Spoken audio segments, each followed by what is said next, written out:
What's going on, people? Good people. Just a little video real quick.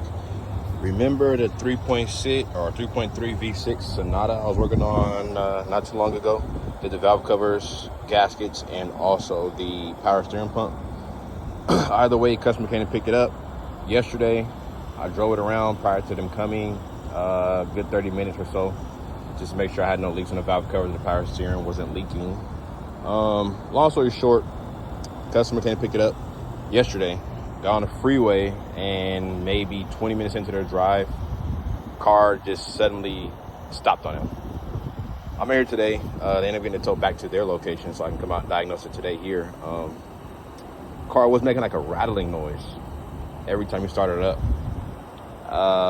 I never got into the diagnosis of what that was. I was just brought out to do the valve cover gaskets and the power steering pump, find out why that was leaking.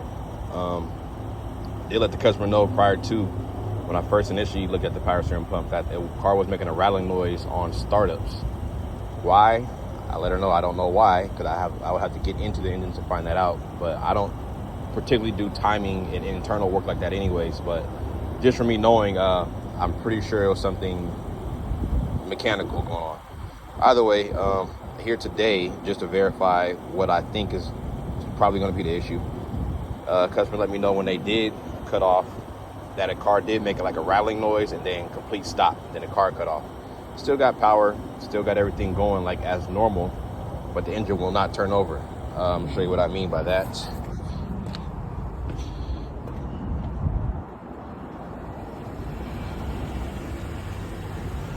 So I'm gonna show you my scan tool too.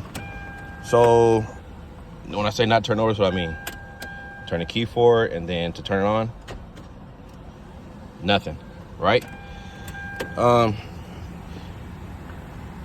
In one order or the other, I did pull the scan up just to see what the check engine light was, because she says they did say the check engine light did come on right before it shut off, and these are the codes that it came up on. Camshaft, timing. Right away when I see these, that immediately lets me know that something is going on internally with chain guides, chain, cams, anything related to timing, period. Because it had that rattling noise with addition to these codes, and I turned the key for it and it's not doing anything whatsoever.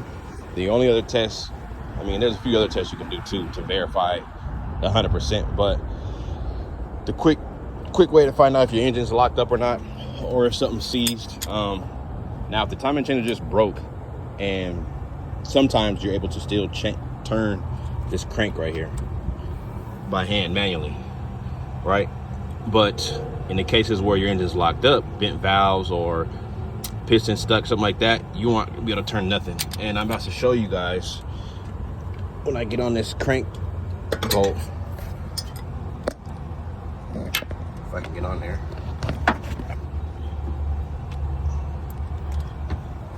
One second. Okay, I get on there, the crank bolt, right? You see how the whole engine's rocking like that? It needs motor mounts, but that crank pulley should be able to turn at least minimal, right? And I went to the left too, even though you're not supposed to go to the left, just to see if anything frees up, but no. It's the same way both scenarios. The fact that there's so much leverage on this to turn this bolt and it's not turning at all, that tells me this engine is done for, mechanically done for. Something is completely stuck mechanically, seized up probably. There's no fixing this right here. This is a straight, if you want to keep the vehicle, this is a remove and replacement of a whole engine assembly. You could probably keep some of your external parts like your alternator, AC, things like that on the drive belt, but heads down, it's out of there. Yeah, just thought I'd share that with you guys. Customer might not be too happy about the diagnosis, but that comes with the territory of being a mechanic. You change one thing, then the customer states, oh, ever since you touched my car, this went bad. But guys, when you change out valve covers, power steering pumps, alternators, external pieces, you're not jeopardizing or compromising timing chains or gears, pistons, things like that.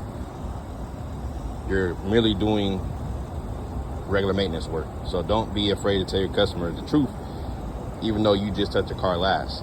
Of course, they're going to think it's you because you had it last, but you know what I'm saying? I'll let you guys know how it pans out, what was said, what was done in the next video.